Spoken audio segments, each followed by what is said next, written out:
Story king में आपका स्वागत है। नए नए वीडियो देखने के लिए चैनल को अभी सब्सक्राइब करें। प्रतिदिन मंदिर क्यों जाना चाहिए? मंदिर जाने के वैज्ञानिक लाभ क्या है? कई लोग किसी व्रत या त्योहार पर मंदिर जाते हैं। कई लोग माह में एक बार मंदिर चले जाते हैं। बहुत से लोग सप्ताह में एक बार तो मंदिर जाते ही हैं। परंतु बहुत कम लोग ही हैं जो प्रतिदिन मंदिर जाते हैं। प्रतिदिन मंदिर जाने से हमारे मन और मस्तिष्क में सकारात्मक विचार और भाव का विकास होगा। जीवन में नकारात्मकता समाप्त होगी तो भविष्य भी सकारात्मक ही होगा। मंदिर जाने से मन में विश्वास और आत्मबल का संचार होता है, जिसके कारण मन में किसी भी प्रकार का दुख या शोक नहीं रहता है। व्यक्ति सभी परिस्थिति में संभाव से रहता है। संभाव अर्थात न तो भावना में बहता है और न ही कठोर होता है। हर परिस्थिति उसके लिए सामान्य होती है। मंदिर में आप मंदिर के नियमों का पालन करते हैं, जैसे आचमन, परिक्रमा, ध्यान, पूजा, आरती, व्रत, उपवास और पाठ आदि के साथ ही सोच समझकर आहार विहार करते हैं, तो आपको किसी भी प्रकार का रोग नहीं होगा। बहुत से लोगों को अनावश्यक भय और चिंता सताती रहती है, जिसके कारण वे तनाव में रहने लगते हैं। तनाव में रहने की आदत भी हो जाती है, जिसके चलते व्यक्ति कई तरह के रोग से भी घिर सकता है। लेकिन मंदिर जाने वाले के दिल और दिमाग में ये सब नहीं रहता है। प्रतिदिन मंदिर जाने वाले के मन और मस्तिष्क में कलह या क्रोध नहीं होता है। घर के दूसरे सदस्य यदि उससे झगड़ा करते हैं या घर में गृह कलह हो रहा है, तो वह उसे समझदारी से हैंडल कर माहौल को खुशनुमा बना देता है। प्रात काल पैदल ही मंदिर जाने से विहार भी होता है और हमें प्राणवायु भी अच्छे से प्राप्त होता है। प्रतिदिन सूर्य की धूप के स्पर्श से सेहत में सुधार होता है। इसी के साथ मंदिर भूमि को सकारात्मक ऊर्जा का क्षेत्र माना जाता है। यह ऊर्जा भक्तों में पैर के जरिए ही प्रवेश कर सकती है। इसलिए हम मंदिर के अंदर नंगे पांव जाते हैं। मंदिर में कपूर और अगरबत्ती की सुगंध और कई तरह के सुगंधित फूल अर्पित किए जाते हैं, जिनकी सुगंध से मन प्रफुल्लित होकर अवसाद से मुक्त हो जाता है। फूलों के विभिन्न रंग से अंतर्मन को शांति मिलती है। मंदिर का वातावरण मन को शांत कर देता है। सुगंध से मन और मस्तिष्क से नकारात्मक विचार हटते ही हमारी रोग प्रतिरोधक क्षमता बढ़ती है। यह हमें जैविक संक्रमण से भी बचाती है। मंदिर के सुगंधित रहने से बैक्टीरिया नष्ट हो जाते हैं और किसी भी प्रकार का वायरल इन्फेक्शन नहीं होता है, क्योंकि मंदिर में कपूर होता है। मंदिर में घंटी की टंकार करीब 7 सेकंड तक गूंजती है, जो मन मस्तिष्क से विषाद हटाकर शांति प्रदान करती है। ऐसा भी कहते हैं कि छोटी घंटी से हमारा पित्त दोष संतुलित होता है, साथ ही ध्वनि से भी बैक्टीरिया नष्ट हो जाते हैं। जब हम मंदिर में आरती या कीर्तन के दौरान ताली बजाते हैं, तो यह एक्यूप्रेशर का काम करती है। इससे हमारे रक्त संचार सुचारू रूप से संचालित होता है और शरीर की मांसपेशियां भी मजबूत होती है। आरती के बाद नमस्कार और दंडवत प्रणाम करने से हमारे मन में विनम्रता और श्रद्धा का भाव जागृत होता है।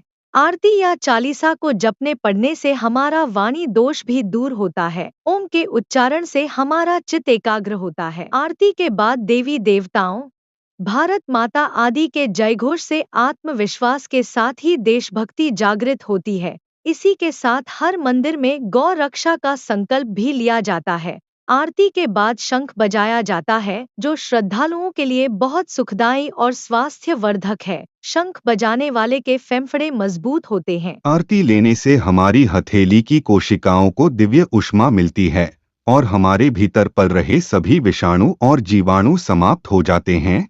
आंखों पर हथेलियां रखने से गर्माहट आंखों के पीछे की सूक्ष्म रक्त वाहिकाओं को खोल देती है और उनमें ज्यादा रक्त प्रवाहित होने लगता है, जिससे हमारी आंखों की ज्योति बढ़ती है। दर्शन, पूजा और आरती के बाद हमें तुलसी पत्र वाला चरणामृत, पंचामृत और प्रसाद मिलता है। यह चरणामृत और पंचामृत हमारी सेहत के लिए बहुत ही फायदेमंद होता है। आयुर्वेद के मुताबिक यह चरणामृत हमारे शरीर के तीनों दोषों को संतुलित रखता है। चरणामृत के साथ दी गई तुलसी हम बिना चबाए निगल लेते हैं, जिससे हमारे सभी रोग ठीक हो जाते हैं। मंदिर में भगवान की परिक्रमा से जहाँ सेहत के लाभ मिलते हैं, वहीं यह धरती के गुरुत्वाकर्षण की शक्ति से जुड़कर हमारे शरीर का तनाव निकल जाता है। इसी के साथ ही गुंबद और उसके कलश से प्रवाहित हो रही ऊर्जा हमारे शरीर को प्रभावित कर सकारात्मक ऊर्जा प्रदान करती है। मंदिर में जाकर जब हम अपनी मनोकामना बार बार दोहराते हैं, तो हमें मंदिर की सकारात्मक ऊर्जा का साथ मिलता है। इससे प्रकृति सक्रिय होकर हमारी मनोकामना पूर्ण करने लग जाती है। हर मंदिर में पीपल, बरगद, नीम, केला और तुलसी आदि के वृक्ष रहते हैं। इन वृक्षों में हम जल अर्पण करते हैं या उन्हें हम नमस्कार करते हैं। इन वृक्षों में भरपूर ऑक्सीजन के साथ ही दिव्यता होती है, जो हमारे मन और मस्तिष्क को स्वस्थ करते हैं।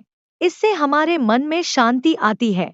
मंदिर में दिए गए दान के अनेक लाभ होते हैं। दान से हमें कृपणता नहीं रहती है और हम चीजों के प्रति आसक्ति नहीं पालते हैं। इसी के साथ ही हमारे सामाजिक दायित्वों का भी निर्वाह होता है। मंदिर जाने से हमारी सामाजिक प्रतिष्ठा बढ़ने के साथ ही जान पहचान भी बढ़ती है। मंदिर जाने से हमें पंचांग और त्योहारों की जानकारी भी मिलती है। मंदिर जाने से धार्मिक ज्ञान भी बढ़ता है, क्योंकि वहां पर गीता, वेद, उपनिषद, रामायण, महाभारत आदि के बारे में जानकारी भी मिलती रहती है। मंदिर में व्यक्ति हाथ जोड़कर खड़ा रहता है। हाथ जोड़ने से जहां हमारे फेफड़ों और हृदय को लाभ मिलता है, वहीं इससे प्रतिरोधक क्षमता का विकास भी होता है। कहते हैं कि हथेलियों और अंगुलियों के उन बिंदुओं पर दबाव पड़ता है जो शरीर के कई अन्य अंगों से जुड़े हैं। इससे उन अंगों में ऊर्जा का संचार होता है। प्रतिदिन मंदिर जाकर व्यक्ति अपने मस्तिष्क पर या दोनों भौहों के बीच चंदन या केसर का तिलक लगाता है। इस तिलक लगाने से शांति का अनुभव होता है और एकाग्रता बढ़ती है। दरअसल जहां तिलक लगाया जाता है, उसके ठीक पीछे आत्मा का निवास होता है। आज्ञा चक्र और सहस्रार चक्र के बीच के बिंदु पर आत्मा निवास करती है, जो नीले रंग की है। आत्मा अर्थात हम चंदन लगाने के आध्यात्मिक लाभ भी हैं। प्रार्थना में शक्ति होती है। प्रार्थना करने वाला व्यक्ति मंदिर के अन्य माध्यम से जुड़कर अपनी बात ईश्वर या देव शक्ति तक पहुंचा सकता है। देवता सुनने और देखने वाले हैं। प्रतिदिन की जा रही प्रार्थना का देवताओं पर असर होने लगता है। मानसिक या वाचिक प्रार्थना की ध्वनि आकाश में चली जाती है। प्रार्थना के साथ यदि आपका मन सच्चा और निर्दोष है, तो जल्द ही सुनवाई होगी, और यदि आप धर्म के मार्ग पर नहीं हैं, तो प्रकृति ही आपकी प्रार्थना सुनेगी, देवता नहीं।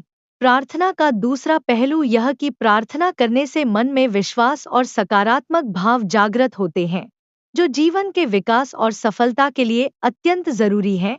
पूजा एक रासायनिक क्रिया है। इससे मंदिर के भीतर वातावरण की पीएच वैल्यू, तरल पदार्थ नापने की इकाई, कम हो जाती है, जिससे व्यक्ति की पीएच वैल्यू पर असर पड़ता है।